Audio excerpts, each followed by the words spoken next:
നമ്മൾ ഹെൽത്തി ആയിട്ടൊരു സാലഡാണ് ചെയ്ത് നോക്കുന്നത് കേട്ടോ. അപ്പം അതിന് വേണ്ടിയിട്ട് ഞാൻ ഒരു കഷ്ണം കുക്കുംബർ എടുത്തിട്ടുണ്ട്, ഒരു ആപ്പിള്, ഒരു സവാള, എത്രയാണ് എടുത്തിട്ടുള്ളത്. അതിലേക്ക് ഞാൻ ഉപ്പിട്ട് പൊഴിഞ്ഞ് വെച്ചിട്ടുള്ള കടല എടുത്തിട്ടുണ്ട്. അപ്പം ഇനി നമ്മൾ ഇതിലേക്ക് ഒരു ഇൻഗ്രീഡിയൻറ്റ് കൂടി ചേർക്കാനുണ്ട്. അപ്പം നമുക്കിത് കട്ട് ചെയ്ത് മാറ്റാം കേട്ടോ. ആദ്യം ലെവലിലാണ് ഞാൻ കുക്കുംബർ കട്ട് ചെയ്തിട്ടുള്ളത്. അപ്പം നമ്മൾ എന്തുണ്ടാക്കുമ്പോഴും കട്ടിങ് ഒരു മെയിൻ പാർട്ടാണ് കേട്ടോ. കാരണം കട്ടിങ് റെഡി ആയാലേ നമ്മുടെ എന്ത് നമ്മൾ ഉണ്ടാക്കുകയാണെങ്കിലും അതിലെ ടേസ്റ്റിലും ഒക്കെ നമുക്ക് മാറ്റങ്ങൾ വരും കേട്ടോ.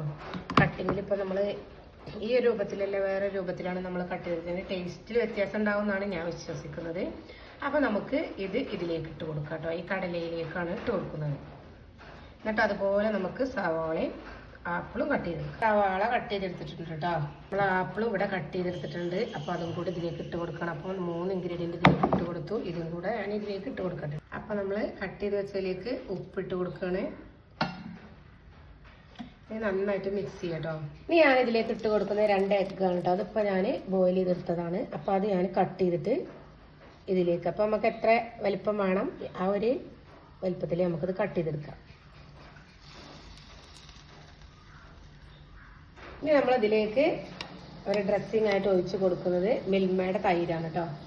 അപ്പോൾ നിങ്ങൾക്ക് വേണമെങ്കിൽ യോഗേട്ട് ഉപയോഗിക്കാം. അപ്പോൾ അങ്ങനെ ഇപ്പോൾ വീട്ടിൽ അവൈലബിൾ ആയിട്ടുള്ള സാധനം വെച്ചിട്ട് നമ്മൾ രാവിലെ ബ്രേക്ക്ഫാസ്റ്റിനും നമുക്കിത് ഉപയോഗിക്കാം, രാത്രി ഡിന്നറിനും ഒക്കെ നമുക്കിത് ഉപയോഗിക്കാൻ പറ്റുന്ന ഒരു സാലഡാണ്. അടിപൊളിയാണ്. ഇതിലേക്ക് നിങ്ങൾക്ക് തക്കാളി ഇഷ്ടമാണെന്നുണ്ടെങ്കിൽ തക്കാളി ഇതിലേക്ക് യൂസ് ചെയ്യാം. പിന്നെ നമുക്ക് ഇഷ്ടമുള്ള എന്ത് ഫ്രൂട്ട്സോ വെജിറ്റബിൾസോ ഒക്കെ ഇതിലേക്ക് ഉപയോഗിക്കാം. ഞാൻ ഇതുപോലെയാണ് ഉണ്ടാക്കിയിട്ട് കഴിക്കാറുള്ളത്.